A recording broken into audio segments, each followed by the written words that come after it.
Back with the division, folks. Like I hinted last time, I've grabbed the season pass. Let's see what is inside. When you purchase the season pass and you're logged in, it activates automatically, granting you the rewards.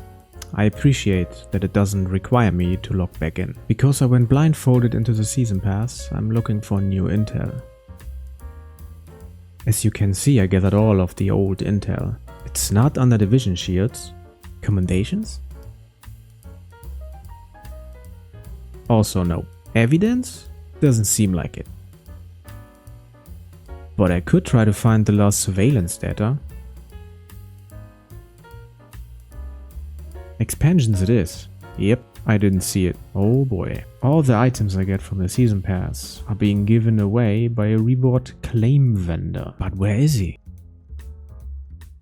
Anyway, if you have the season pass, you can do PvP, which I won't do cause I'm not a PvP player. Let me give you a quick summary of PvP though. You and your team capture, secure and defend objects. Kinda like a battlefield. If you have the maximum amount of points, you win. There's also a part where you can do survival, which I did.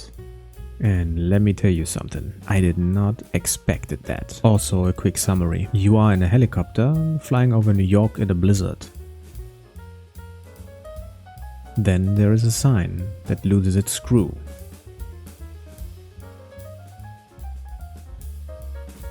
The sign hits the helicopter, you and the crew go down and you land nasty in a nail.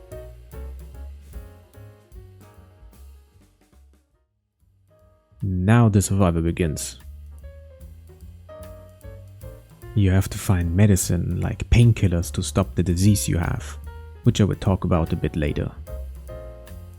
You have to craft items like clothing, so you won't get hypothermia and die. You need to craft materials, weapons, armor, mods, and a flare. You also get skills. Yes, you start here with nothing except a pistol and some low tier clothes. Okay, let's go outside. As you can see in the top right, there's a big red minus 33 degrees. That's the current temperature. To its left is a minus 2 degrees, which shows how much clothes protect me from the cold, so they provide a 2-degree buffer. If you get cold, there are fire barrels scattered around the map, and if you're in a group, like I am, loot isn't shared. There are also apartments and stores you can enter. They'll warm you up. They also tend to have decent loot, like clothing or food. Yes, you need to drink and eat, but you won't die of hunger or thirst. It isn't that kind of survival experience.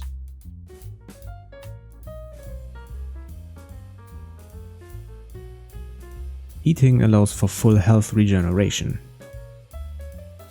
As you can see, I dropped down, lost health, but it's not regenerating. I would also like to point out that there is an animation for when you are near a fire barrel. Really cool. Enemies patrol the streets and drop items, but you don't respawn in the hideout if you die here.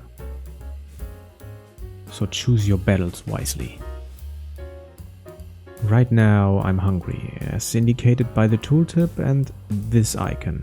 To use any consumables, hold V and select with your mouse. This is always available. Let's talk about the disease you carry in survival. There's a life expectancy of your character until the disease kills you. It can be delayed with pills or temporarily halted with medicine.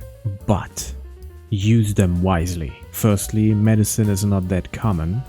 Secondly, if you use too many or start chugging them down, their effect wears off faster.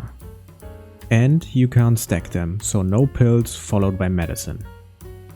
When I went out on the streets, I thought, cool, a nice area where you can run around and do survival stuff. But no. The whole map is now your playground in survival. Even the dark zone. And every location is uncharted territory, so you start from scratch. That's impressive. After leaving the survival map, I finally found the rewards claim vendor. He is near the base entrance, to the left or right, depending on your approach. And there is a lot of stuff. Oh my. Yes, I have to click retrieve then click again to claim the item. Unfortunately, there's no collect all option, which would have been a nice addition.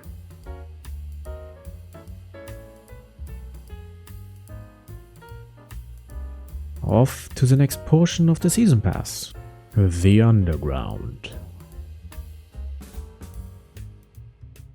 There's a large table for your underground operations.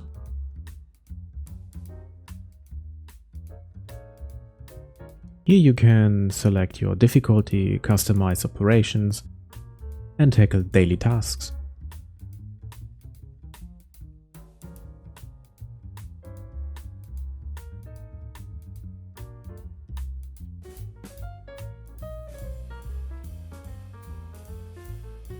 Let's begin our first operation. It starts with you entering a train, and I must say the attention to detail is great.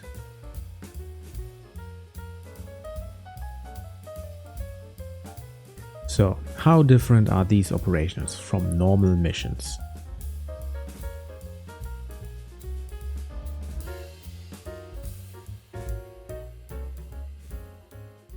There are challenges like jammers, which prevent you from using your skills, except the T skill. You can destroy these jammers to use your skills again, but be warned. That alerts the enemies. Enemies can also sound alarms, summoning reinforcements. There's something I didn't manage to capture on video. A hunter. This guy is intense. He won't just knock you out, he'll actually finish you off. He uses his skills and even heals himself. And on a higher operation phases, there are multiple of them, so be very careful. You also earn experience specific to the underground, and you can do up to a 3-phase operation. The Season Pass also offers new incursions. Sadly, I can't showcase them as they are not solo friendly and I found no groups attempting them. There are also new missions and supply drops. However, there's no increase in gear score and as far as I can see, no new gear either. So, the big question. Is the Season Pass for the Division still worth it after all these years? My honest answer is yes. I was genuinely surprised by the volume and diversity of the content.